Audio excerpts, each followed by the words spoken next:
Okay, everyone, good evening. Welcome to my final for the grad students. One of the questions I chose to work on a little bit more, not because I'm actually familiar with it, I wanted to dive in a little more. As a runner myself, I'm always interested in VO2. So I answered the question about VO2 in relation to the Fick equation. There's some terms that we need to establish first and to understand the relationship between finding VO2 with utilizing the Fick equation, and I'll go into an example of that and how to define that and what is determined from that.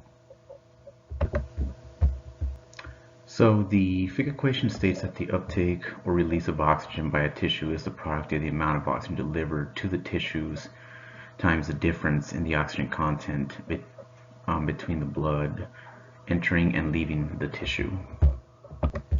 And to illustrate that a little bit, here is the equation. So as you can see, to determine VO2 via the Fick equation, Q in this particular example is cardiac output times the difference between the arterial oxygen content in the blood minus the venous oxygen content in the blood. However, in order to truly understand this and relate it physiologically, what actually goes on in the body, we have to break down every single component of the Fick equation here. So let's start by, you don't just realize, hey, this is cardiac output, boom. There's actually a couple parameters that you need in order to determine that. And let me talk about that. So the product of cardiac output is actually heart rate times stroke volume.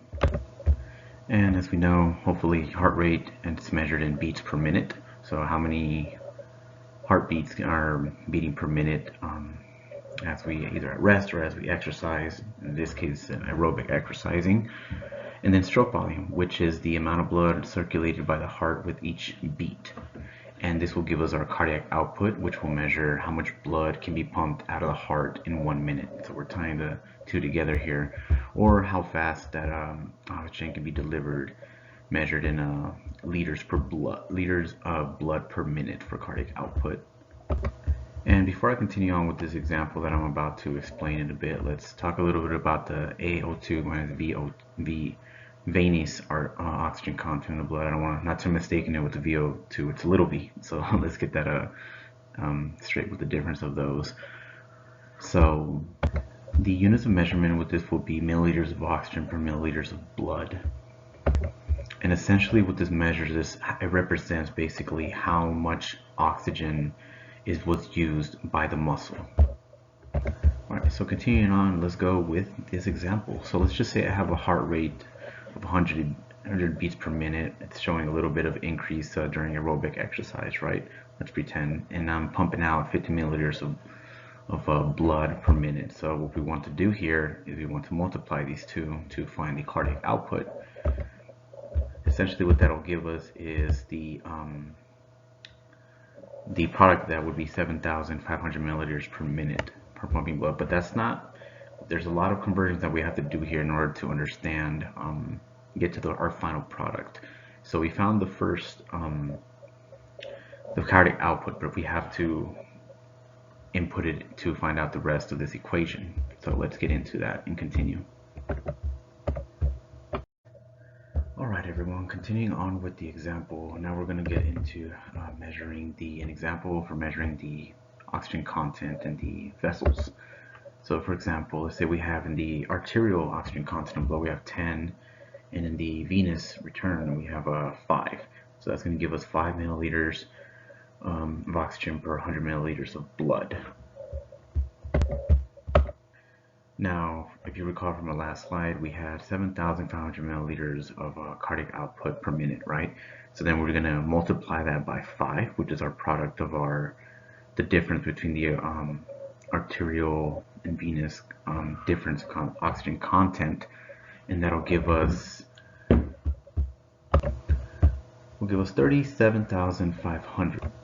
That will give us 37,500. Really high, right?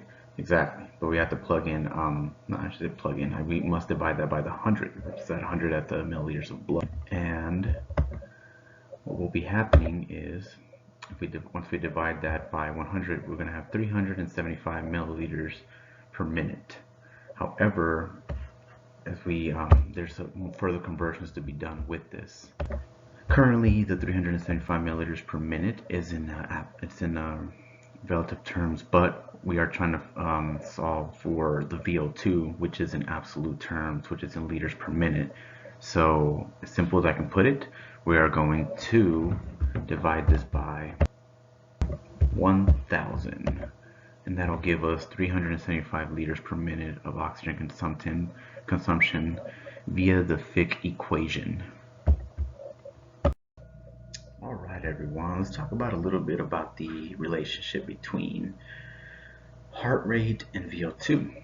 So, as the intensity of exercise increases, so does the demand for oxygen, therefore blood increases. As we can recall from a little bit of the physiology that Notes talks about in this book, and hopefully we go back to A and P, right? Or if we've taken that, I hope by now.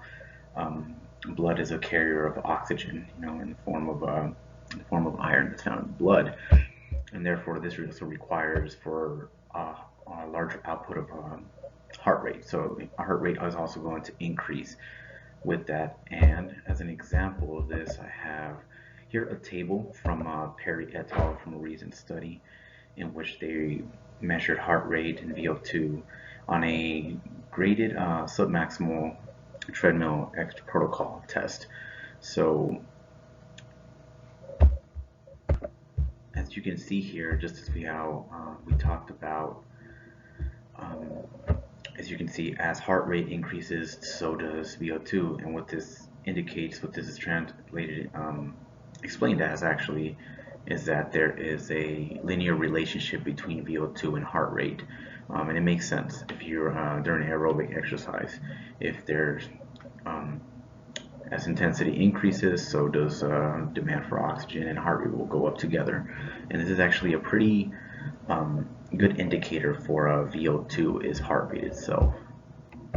Now the reason, as I kind of touched on it a little bit just now, but the reason why the VO2 is measured during our research, if it has anything to do with the performance, specifically endurance performance, is this test is basically a test of VO2, particularly VO2 max, is the gold standard for determining your cardiorespiratory fitness, because the muscles, essentially, they need oxygen for prolonged aerobic exercise, and the heart rate must pump the adequate amounts of blood through the circulation to meet the demands of that performance that we are conducting at the moment.